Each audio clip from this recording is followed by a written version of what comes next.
أعوذ بالله من الشيطان الرجيم. بسم الله الرحمن الرحيم. رب اشرح لي صدري ويسر لي أمري واحلل عقدة من لساني يفقه قولي. رب زدني علما. إن شاء الله نن به سورة آل عمران آیت نمبر 141 بوایو. الله تعالی دې وینا حق ادا کولو توفیق راکړي او الله تعالی دې موږ تاسو ټول په دې قرآن کریم باندې پوي کړي، بیا دې الله تعالی عمل کولو توفیق راکړي. آمین. جنگ احد تبصرہ جاری ده، مسلمانانو ته هدایات دي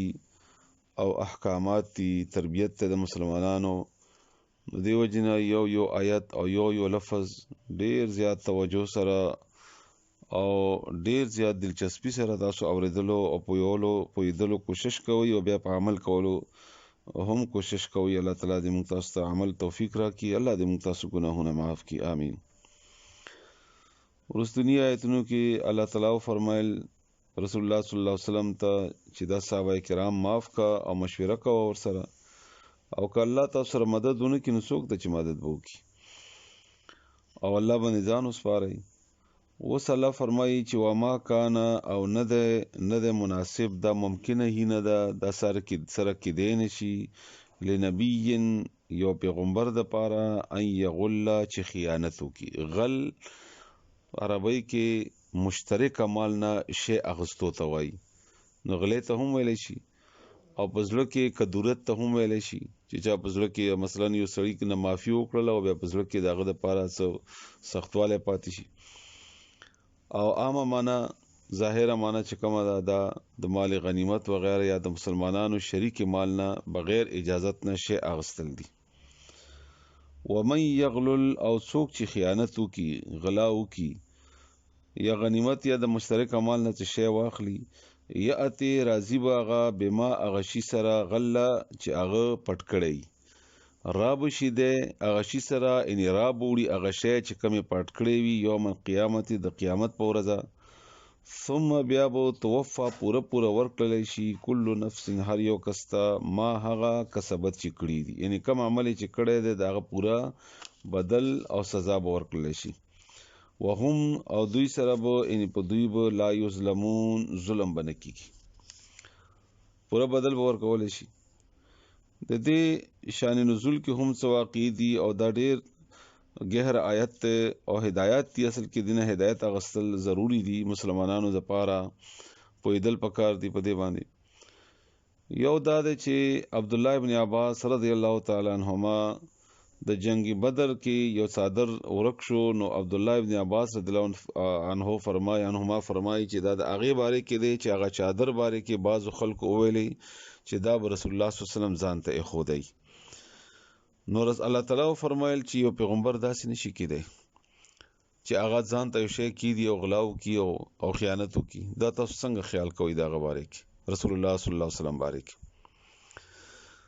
بل تفسیری دا دی چې د جنگ احد کې چې کله د عبد الله ابن جبیر سره ملګری راغلل، نو هغه خو غنیمت ټولولو ته راغلل، غنیمت د پاره د ځای پرې خودو، نو د هغه خیال خدا او چې کني غنیمت کې به مونږ ته حصہ ملاو نشي، نو ځکه جلدی وکړه. نو الله فرمایي چې نو دلته خو پیغمبرو نو به تاسو ته حصہ څنګه نه درکوله، تاسو څنګه کې دا خیال و چې کني دا به مونږ نه واخلي او پټ پکی او مونږ ته ورانه کې خپل حصہ هم دې لپاره تاسو د احکامات مات کړل او دومره لوی نقصان ورسېدو، نو دا تاسو لپاره مناسب نه و، دا سوچ تاسو ټیک نه وکړي. او دلته خو هدایت مسلمانانو لپاره داسې نه دی کول پکار. دا بل مطلب ده. بل دا چې ورستنی آیتونو کې الله فرمایي چې دا مسلمانان معاف کا، نو د معافی نه ورستو بیا پزړه کې هغه سختی یا ځړه کې ګیله شي کو بیا نه د پکار هغه تم غلوای. نو هغه رسول الله صلی الله علیه وسلم تعالی فرمایي چې د خلکو د پاره داسې مکوه، دا خوشوله د هغه حالات مناسبت سره واقعیات وغیرہ. هدایت څه دي مسلمانانو د پاره، موږ د پاره څه احکامات دي هغه باندې ځان پویدل پکول پکار دی، خو توجه سره سوچ سره واوري تاسو. یو دا چې هیڅ امیر مشر د مجاهدینو حکمران وغیرہ کم چې د اجتماعي معاملاتو مشر جوړ کړي شوی وي، دی به خیانت نه کوي، دی به دوکه نه کوي، او دی به شی پټی نه بلکې هر چا د خپل خپل انصاف او خپل خبر ورسي. همدارنګې کشران به په دې مشر باندې دا خیال یا دا ذهن کې به نه راولي چې کني موږ سره به دوکه وکړي یا شی پټ کو یا خیانت وکړو یا فلانه څنګه چې زموږ په معاشره کې په حالاتو کې کیږي، ځکه چې دنه به فساد جوړیږي، دنه به بګاړ پیدا کیږي، بد اعتمادي پیدا وشي، او چې بد اعتمادي پیدا وشي خپل مشر باره کې، نو بیا هغه علاقې کې بد امني پیدا وشي، شر پیدا وشي، هغه باندې اعتماد ختم شي، بیا د خلک په یو امیر باندې راجمع کیږي نه، حکمرانان مشران کوم چې د مسلمانانو اجتماعي امور مشرانی بیا د خلک یو ځای ته جمع کیږي نه، ځکه چې رسول الله صلی الله علیه و آله وسلم ته یو ځای نه سونه راغله او علي انتانو شاید راستولې وه، لا صفا کړې شوې هم نه وه. رسول الله صلی الله علیه وسلم هغه سونه راواغسته او 4 کسان په منځ کې تقسیم کړه. نو دلته څه نور کسان ناستو، په هغې کې یو کس پاڅېدو او هغه وویلې چې کنې دا سونې خو مونږ حقدارو، مونږ ته پکار ده چې راکړې وی. نو یو پکې دا جرأت هم وکړو چې رسول الله صلی الله علیه وسلم ته پاڅېدو، وایي یا رسول الله انصاف وکړه، یعنې تا بې انصافي وکړله، مونږ ته دې ولې را نه کړو، نعوذ بالله من ذلک. نو رسول الله صلی الله علیه وسلم ورته وفرمایل چې زه چې بې انصافي وکړم بیا بې انصاف څوک کوي، او ته ما باره کې دا خیال وکړو، زه خو الله تعالی امین را لېږلی، ما ته خو د اسمانونو خبرونه راځي سهار و ماښام، زه به بې انصافي کوم. نو دا سړی چې تاو شو په وتو شو، نو رسول الله صلی الله علیه وسلم فرمایل، په حدیثو کې دغه شکل صورت هم بیان شوی دی چې سترګې وړې، تندي د هډوکي راوتی او د مخ دغه هډوکي غټ غټ راوتي، سرې گنجی ګڼه ګیره. نو هغه رسول الله صلی الله علیه وسلم فرمایل چې د نسل نه به داسې خلک پیدا وشي چې قرآن به وایي خو قرآن به د هغې حلق نه لاندې نه ننوځي، نه بځي، یعنې سینې ته به نه کوزېږي، عمل به پرې نه وي، قرآن خو به ښایسته وایي. نور حدیثو کې نور نشانات هم بیان شوي دي.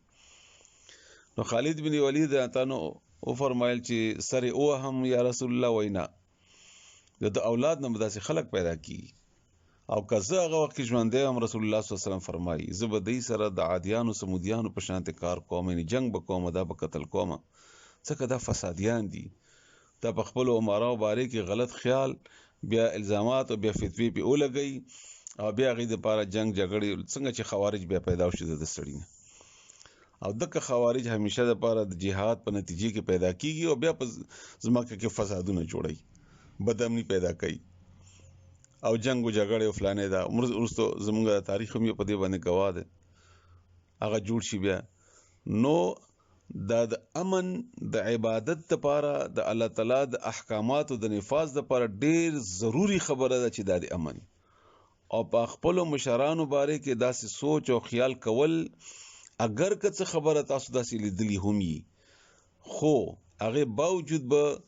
د دې نه شر جوړول، فساد جوړول او د مقابلې کې بیا راپاڅېدل او بیا جګړه کول، دا بیا فساد جوړوي، دا به فساد جوړوي. نو د وړې غلطي دپاره به غټې غلطیانې نه کوئ، ځکه چې وړه غلطي وشول هغې په مقابلې کې چې غټه مشر ماشوم یو غلطي وکړله او ته ټوپک راوالې او ډس پې وکړې، نو دا خو ټیک ده، خو غلطي وکړله، خو دا تا چې کوم کار وکړو دا څه شي دي، دا خو ډېر لوی فساد ذریعه ده که نه. نو دې وجې نه داسې معاملاتو کې مشرانو ته کشرانو ته احکامات دي. دین علاوه